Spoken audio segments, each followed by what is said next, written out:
Olathe pushing for a new $328 million bond as it looks to consolidate schools. One of the driving factors is enrollment. That's a word we've talked about for a lot of school districts around town. The district is the biggest one on the Kansas side of our viewing area, but enrollment has still dropped in recent years.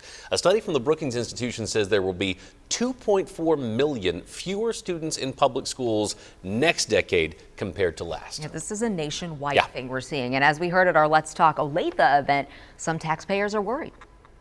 $389 million will have to be paid by the property owners here in the school district. And the question I have primarily, is that going to be enough?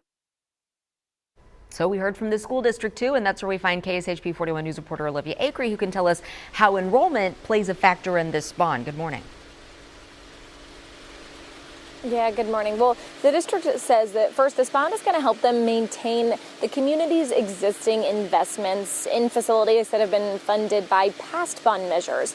But part of this one is closing schools, and that's where enrollment really plays a factor, because Olathe has been seeing declining enrollment for the past few years, really, but they're also not the only Johnson County school that's facing that problem. Blue Valley and Shawnee Mission have the same one. So from 2021 to 2025, Blue Valley's enrollment dropped by nearly 200 students. So did Shawnee Mission's. In those same years, though, Olathe dropped around 1,300 students. So in this bond, Olathe will consolidate shrinking schools, rebuild aging schools, and also fund infrastructure and school safety. Deputy Superintendent Jim McMullen says it will help align the future of Olathe School District with projected enrollment.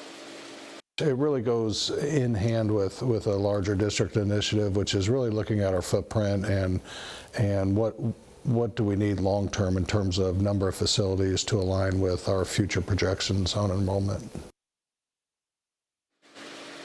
And Johnson County schools are facing declining enrollment really because of two things. That's lower birth rates and also lack of affordable homes. So Olathe is just one example. When I reached out to Shawnee Mission, they said that they're now starting to look at how enrollment numbers will affect their future. But if you plan to vote here in Olathe, your bond ballot needs to be received by a Johnson County election office drop box by noon today to be counted.